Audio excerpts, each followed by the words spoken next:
Hello, and welcome to single-cell multiome analysis series with SciDAP. In the previous video, we were exploring the output of the CellRanger ARC aggregate pipeline. Now we're ready to filter our dataset from low-quality cells. I also would like to split my sample into two conditions. So to do that, we could use the same pipeline, a filtering pipeline, but we would need the metadata file. You need to open the File tab and find the grouping data.tsv. This file could be opened with Microsoft Excel and it would look like this. It has a library ID and condition. So I manually type my condition names here. I have two groups, recirculating cells and tissue resident memory cells. So I could later compare these two groups and see them together on the UMAP. You may have more groups. An algorithm will understand how to split them based on this file, so you can just save it for later and move on with our analysis. We create a new analysis and select the single-cell Multiome-ATAC and RNA-Seq filtering pipeline. Now let's give it a name.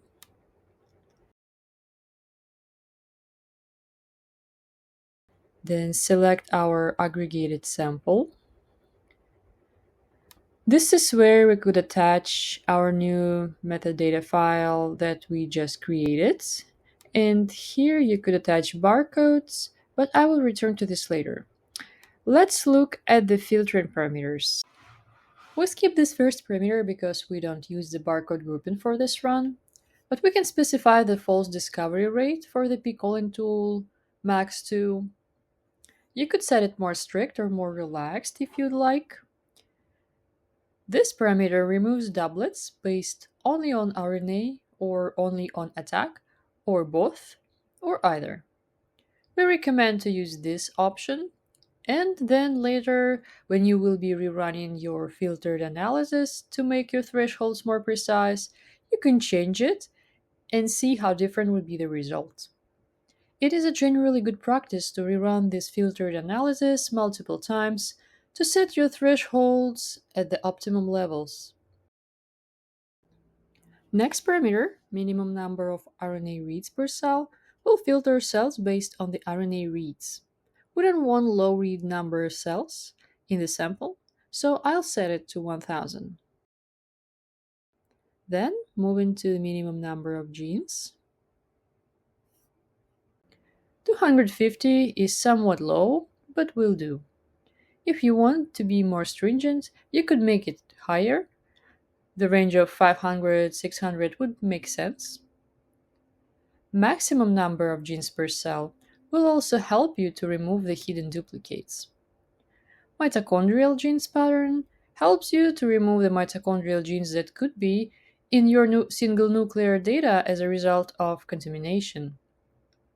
You could also set the maximum mitochondrial percentage per cell, but let's set it at 10. Novelty score is calculated as log 10 of the gene number divided by log 10 of the UMI per cell.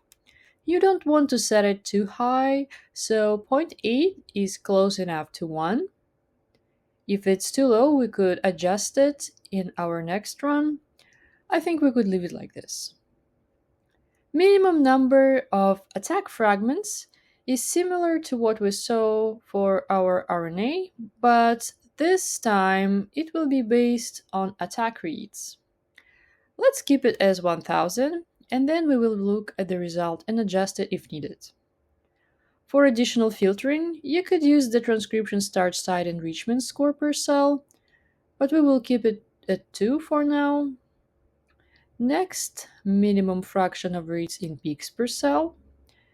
It will help you to remove cells with low quality peaks, which is very important.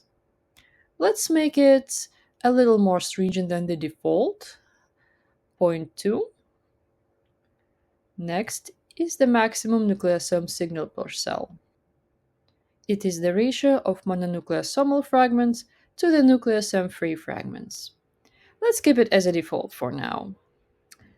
The maximum blacklist fraction per cell is also helpful when you're removing cells that are broken or low quality. Finally, to export your row counts as a loop file is useful if you would like to use it later in the Loom browser, but I would not select it for now because we plan to rerun the filtering with the more tuned parameters later anyway. If you'd like to experiment with the color scheme of the plots, there is a parameter for this. And this is it for now. Don't forget to add your grouping file if you'd like to split your dataset into different conditions. We use the file manager for that. Click upload to select it from your computer. I already have it uploaded in my file manager, so I just click attach and I click save and run. In our next video, we will look at the results of this filtering. We will carefully look how parameters change our distribution of cells on the plots and adjust the parameters to tune the thresholds.